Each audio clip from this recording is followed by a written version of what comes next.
We're coming to you live today from the Investor Tribe studio. Today's episode is brought to you by Kentucky Private Lending. Reach out to them to start your investing journey today. KentuckyPL.com. Investing can be intimidating. Oh, of course it can be, but we're here to help you skip the guesswork. I'm Hampton Scurlock. I'm Milton Ali, and you're watching the Investor Tribe podcast. Has your wife always, who wanted to be in real estate first, you or your wife? Oh, me and Joy. Oh, well, there's no doubt. I mean, anybody who you ask already knows. And so, like, she wasn't in it like that. Oh, she was. I mean, we weren't real estate people. Like, I mean, honestly, dig it. Like, some people, they grew up in it. They knew stuff about it. Like, we did. We working regular people. That's how we grew up. Okay, so yeah, the whole real estate thing was new for both of us. But I was definitely the one who was in there first, and then we kind of went from there. Okay, yeah. And did she eventually come around and willingly go with you, or were you kind of dragging her along, or was it just you guys locked arms and climbed that down together? How'd that go? You know, here it goes. And so, I mean, you'd have to kind of get into the whole story. So neither one of us knew anything about investing in real estate. We knew about Dave Ramsey. And so Dave Ramsey, we had $1,000 in the bank. That was that. It was good to go. So yeah, that's a yes. Step one, Dave Ramsey, we thought we was good. Yes. Well, we kept 2,000 because we black. Right. So that's one of the things I always like. After I took financial piece, I was like, you know what? No, my wife and I was like, we black. We don't have 2,000. It's just what it was, because we used to get tires. We used to have conversations about tires. Like hey, we got to replace a tire, and it's $100. Right. Do you think we should replace the tire, or should I go get a used tire? Right, go put the plug in. You go put a plug. Well, yeah. Am I going to get a used tire? Because I used to buy used tires for years. Right. Is it bad I still buy used tires? They're still out there. They're still out there. I got $50. Yeah. I don't want used tires. You know what I'm saying? And so are you first generation real estate? Yeah. What about you? Kind of, my grandfather dabbled a little bit. Okay. But he was, not so kind of, I had a little background with it. But, it kind of leads into our story, for today. Love in real estate. Yes. All right. And I'm Milton Ali. And I'm Hampton Scurlock. And welcome to the Investor Tribe podcast. If that's the tribe, dog. It's the tribe,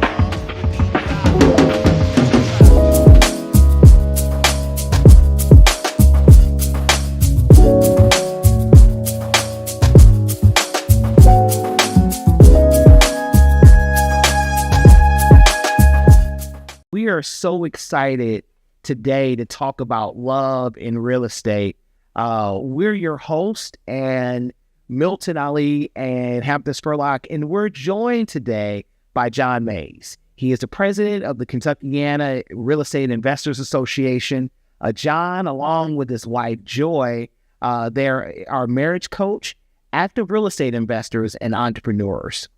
They're passionate about helping married couples achieve financial breakthroughs while prioritizing love and family. Known for being hot, which is humble, open, and transparent. And John and Joy have traveled nationwide teaching and coaching on real estate investing, business acceleration, and leadership development. And you can tune in and hear John's journey of serving families through affordable housing and redeveloping homes in West Louisville, Kentucky. Let's get started. John, welcome. What's going on? How you doing? That was a great introduction, and he's also an author, so I want to hear more about this book, too. And she's an author, and what don't you do? Yeah, I know, man. And author, Korea president. Yeah. Well, we got a few things going on. Honored to be here. Obviously, whenever you can be part of something that's fresh and new, like y'all got the old digs over here. It looks great, doing the podcast, but, to be able to support people who really do this business, people who really out here doing it. Well, welcome to the Investor Tribe. It's what? Yeah. Yeah. Well, we get to introduce you, to be honest. I guess being our first podcast being released, we need to introduce ourselves a little bit as well. So Yes. Yeah. let's like to see that. We want John to go first. So it's Well, you know what? It's interesting because this came about first through the Investor Tribe. And so the Investor Tribe is a collection of real estate investors and professionals, led by professionals to help the investor throughout the real estate journey. And within the tribe, we do need people that can serve in every level. And we are starting off today's pod with John. And I think it's so important because while we love real estate, there is also a lot that kind of goes into it. My background is I'm a real estate agent, and I've been a real estate agent since 2017. I've sold well over 200 homes. I've helped dozens of individuals and investors get their start in real estate. I've helped people sell portfolios, and I've helped individuals buy portfolios and start portfolios. I'm also a coach, and I'm also a trainer that is certified with one of the largest real estate organizations in the U.S. And so I help a lot of people, and I'm just grateful to be with my partner, Hampton and we on this journey together, man. it's been a fun journey. Done a few deals. Yes, and I guess Yes. my background is I was a financial guy. So for years I was financial planner, certified financial planner. Also do accountant work. So we're preparing taxes, help people save money, make money, build their financial future. And I was, good at it. I enjoyed it, but I didn't have a whole lot of control over the markets. And I was practicing what I preached. I put money away. My wife is a good, a country girl, pretty conservative, and she's pretty good about saving money. We're both pretty frugal. You'll learn that over, of course, the podcast. We'll have a lot of money saving tips for you. But I looked at what my clients were doing, the ones that had were millionaires, had money and traveling the world, wearing Hawaiian shirts and living the good life. And I was like, I want to do what they're doing. I just need to do what they're doing, invest in what they're investing in. So started buying, more real estate and got serious with it in 2007 when the market was going down, and people were getting out of real estate. And people were, a lot of foreclosures, things out in the market. I was buying up all that I could with using retirement savings, all, money we put back, able to buy quite a few houses, a lot of good deals at the right time. That really helped, propel my real estate business. And then, but I didn't have a plan. I wasn't sure what I was doing. I just found two $5,000 houses, used some retirement account money and bought them. They were paid for, so they cash flowed like crazy. And after a few months, I had a few more thousand in there. I was like, I got to buy a third house. And then I was paid for with cash, and then I got to buy a fourth house. It just snowballed. And stumbled into wholesaling by accident. I didn't know the term. Again, didn't have a plan, didn't know what I was doing. Once I got going, I kind of found a mentor, bought Mike Butler's book, Landlord and the Autopilot. He's going to be a podcast guest, so he's another, best-selling author. Bought a few houses and accidentally wholesaled a house. Neighbor came out, cussed me out. He saw that I paid, maybe $30,000 for this house. And he said, I would have paid 37, and he cussed me out up and down. And I looked at him and said, well, you seem like a nice guy. I was told to kill him with kindness. He wasn't a nice guy, but it's like, I have to deal with this guy. He's going to be money. Tell you what, I'll sell it to you for that price. Shook hands. I didn't even change the lock on the door. Just sold the house, made $7,000. Come on. It's the easiest thing I've ever done. I just need to go find some more deals and pass them on to other investors or people that buy in bulk and find wholesale, sell on retail. And, that's how I got to stumble into wholesaling. Well, my investment journey just started by following those that were successful and I figured out along the way. Was fortunate enough to find, people like, John and Korea, Mike Butler and Milton and to help me along the journey to, financial freedom. And after a few years of doing that, I don't need to work. I can wear Hawaiian shirts. I can retire. I can just do this real estate thing. But it's not quite at the Hawaiian shirt stage of my life. You can pull it off though. Yeah, I could. Yes, I'm not quite there yet. And so, John, how do you balance the demands of running multiple businesses with maintaining a strong and loving marriage? Like, how do you see that? I didn't do that, man. That's a loaded up question. Yeah. Well, I think it's just having our shared vision. I think is the biggest part. And so for me and Joy, the thing that got us going and fast tracked everything we did is getting on the same page as far as what we wanted. Okay. And so I think a lot of people get a little bit confused with what they want because they start thinking about a car, or house, or they start thinking about some stuff. And, you know, when we really look back, we said what we wanted is really more of a state of being. And so, you know, we have a vision, and it's hard to even talk about all this without my honey dip right next to me, you know. So shout out to Joy Mays, who's not here. Yes. I have to get her back. Shout out. Yes, we do. We got to get Joy out. Yeah, we got to get her out. But having to share a vision, ours is being abundant in Christ, healthy, and walking our anointing every day without money getting in the way. And so we just looked at money as a barrier to us being able to do the things we needed to do.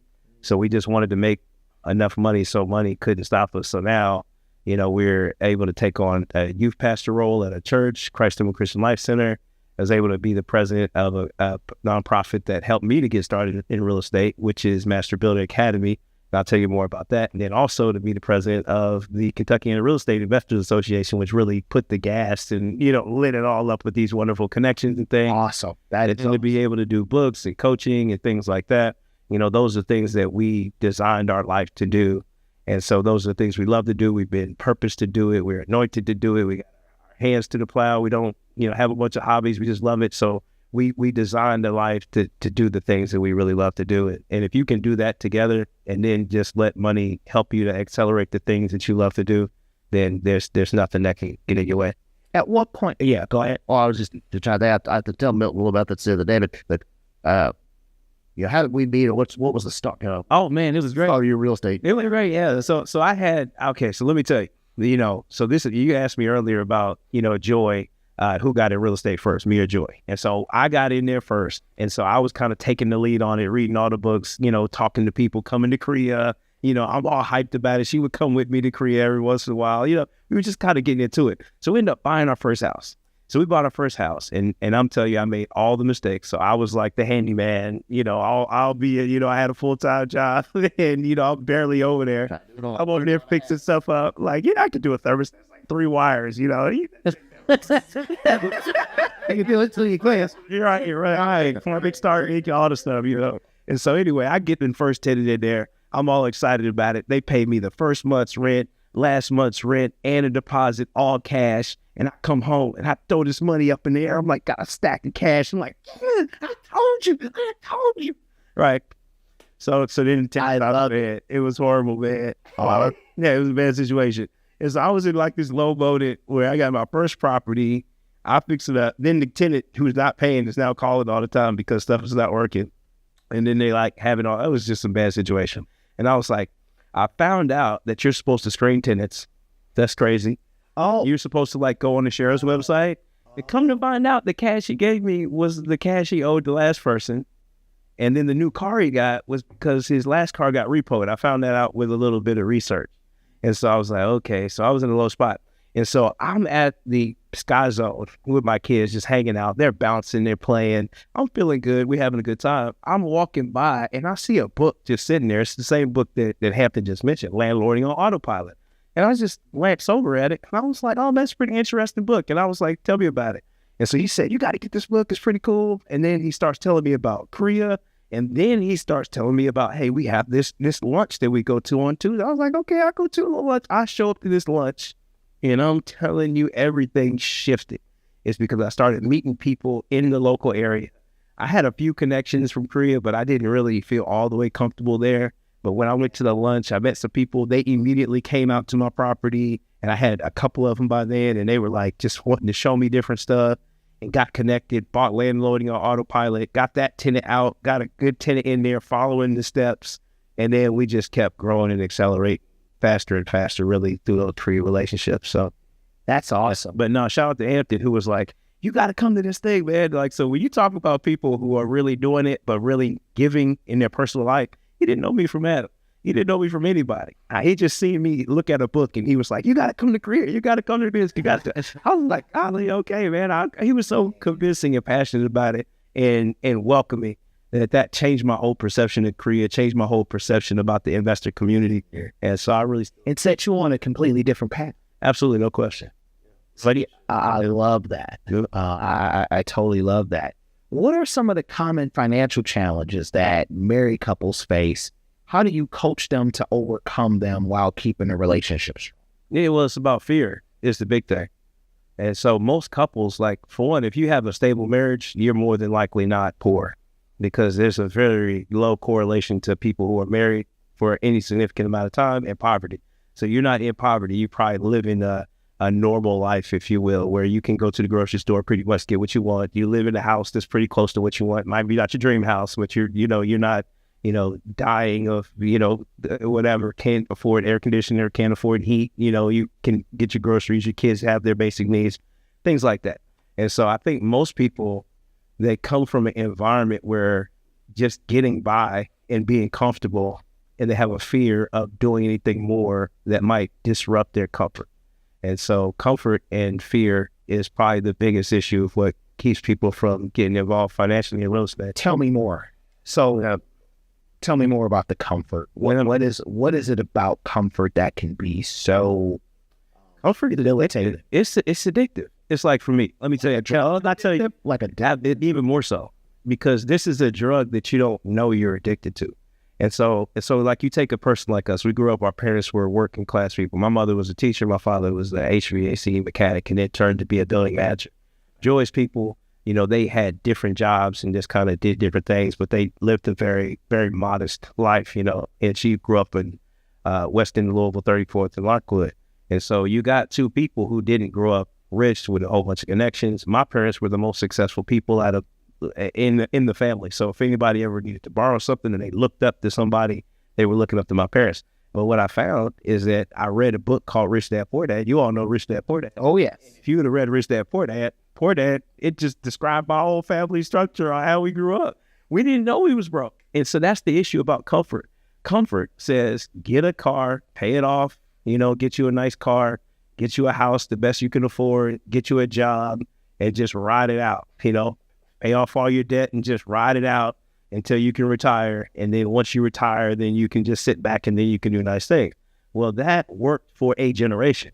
In our generation, it don't work. And there's a thing called comfort. And I was in a comfortable seat. I'm going to tell you, I did that formula, and it didn't work it worked to be comfortable, but it didn't work to be able to be free. And so you can got to make a choice as if you want to be comfortable or if you want to be free.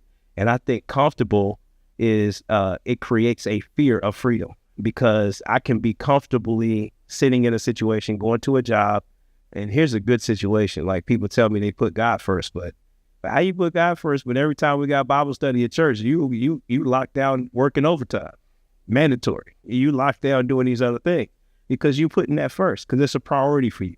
You don't have to work there. You choose to work there. And if it's time to take time off, to, like, we're going to take all these kids to summer camp, for instance, I got to work. Well, what do you mean you got to work? Well, I can't get off. Well, you can get off. You just don't think your vacation time is worth enough of that. Or you don't feel you made the decision to be in that environment. And then, too, the money that you're getting from that, you feel so comfortable with it in your living situation that you don't want to take a risk of messing that up. Because health insurance business, you got your health insurance, and don't let them throw that retirement at you. So now I got a 401k that's building up. Some people still on the pension. Oh, man, I got this pension. I just got another 15 years. Man, I'm going to be on my pension. Man, bro, you don't even know if you'll be up 15 years. So I think sometimes we over-index in believing that thought. If I can just stay right here for long enough, I'll be all right. And it's a fun thought. And most people, there's some people who are going to be okay with that. But I believe that the people who really want to grow and do real estate as a lifestyle, you don't want to wait until you all old before you really put your energy and effort into it. You're going to want to do it while you still got some life in you, some, vibrancy in you. And that's going to create some risk, because it's going to shake up your comfortable situation. Your 6% match on your 401k, people are scared to break free from those different things, to take control of their own schedule, have inconsistent money coming in, and then to be able to do things on their own terms. So I'd say that big thing, comfort and fear, if they can get past that, they'll be successful. And Robert Kiyosaki, a lot of entrepreneurs talk about their, what does job stand for? Just over broke. So a lot of people, they can't overcome that fear, or they're afraid of change or the uncertainty. Yeah. So I know that's one of the first steps that many entrepreneurs and real estate investors, talk about. What got them on on their path. How do they overcome that? Sometimes they're forced to. They lost a job, or somebody gets sick, or they lost health insurance. The company was sold, and they're forced into that situation. They got to make the best of it. They got to sink or swim, and they got to go back to some that's certain or find another giant if they can, or get gigs in today's gig economy, or buy a business, or start a franchise, or get your real estate, something to provide some income. What advice would you have out there for anyone that's thinking of, should they do real estate or should they stay at that job where they could? What I would tell them first is like, keep your job, but let your job be your business partner. So I'm like, you can be on a job, but still you're working for yourself. And like, so you just got to reformat it from my paycheck is this is the money that I have as my net income, and this is my revenue. And so you put it on the top line, and then your job then is to like add more top line, look at it as like sales revenue. And I need to add in as much sales revenue as I can. So really playing the rat race game, the cash flow game in real life. And so if you can, figure out how to rewire your brain to make the money that's coming in off of your paycheck, just like sales revenue, and then just add to the top line, and then, reduce your expenses, and then, get out of that rat race as quick as you can. Then you can stay on the job if you want to, which is fine, but you get to stay on the job. You don't have to stay on the job. And it's a whole different experience. For me personally, once I didn't have to be on the job anymore, I kept getting promoted. It was crazy. I'm serious. Because you say, what you didn't need a job. When you don't need a job, then you go in. That's what I realized. Executives, like I left Young Brand, like a junior executive type of role. You know what I mean? And like, once you get to that spot where you get the stock options, all that other kind of stuff, and you get all these little long-term incentives, they make it hard for you to leave because they make it so comfortable. Those golden handcuffs. Yeah, it's golden handcuffs. But there's things that go on in those rooms because people are free to be able to express themselves freely. It's like they don't care. They're making enough money where they can say whatever they want to say, or they feel valuable enough they can go to another company if you don't like it, or you got to cash them out or whatever. So the conversations in those rooms aren't the same as the conversations in your normal, I'm finally making $100,000 room. The room that's the next room up there is like, it's a whole nother deal. And so like for me being free, like I don't care if you fire me, or I don't care if I can just be honest and transparent. People like you do less work, you cut out all the nonsense, you cut out all the busy work, and you end up actually getting great results and bringing people together. So for me, it was hard to leave corporate because I was really doing really well. And so that this was a God move on our part, is because we knew the Lord was pulling us to do something different. But I think most people aren't accustomed to making decisions to put something uncomfortable that they know that they're supposed to do in front of, putting, whatever feels safe and comfortable. Well, that's good stuff. And that kind of leads us to today's sponsor, which is you. But you want to tell us, who today's sponsor is? Tell us about you, where you can, the website. You'll talk right out of the camera. That'd be talk right into the guests. Well, my name is John Mays, along with Joy Mays. We're Coach John and Joy. We love to help married couples do what I was just talking about, which is to help you to be able to replace your income with real estate investing. If you want to reclaim your time and be able to put the things that you've been purposed to do first, in your time first, and your kids first, and your family first, truly, then to reclaim your time through real estate investing. We'd love to help you to do it. Find the easiest and best ways to do it is what we specialize in, specifically for couples, because we like working with couples because we can. We have the freedom to be able to do that. And so we got a great community of couples who we get a chance to work together in that environment. You can find us on Facebook for sure. You can text this number, 502-632-3005. Again, that's 502-632-3005. And matter of fact, if you mention that you saw me on this podcast, I am going to give you a special rate if you decide to join our community and that coaching community. We'd love to support you on your journey. So that's the best way to get in contact with us. You can go to millionairemarriages.com. There's some information there, but texting is probably the best way. If you're part of this group, you're going to want to text me because I got something special for you. Awesome. And the link is in the description. So when you go on, you can look at our show notes and you can see the link in the description. And I believe the book's on Amazon. And what was the name of the book again? If people want to pick it up on Amazon, the website. Yeah. So it's called Mom and Pop Millionaire Marriages, Financial Freedom is Better Together.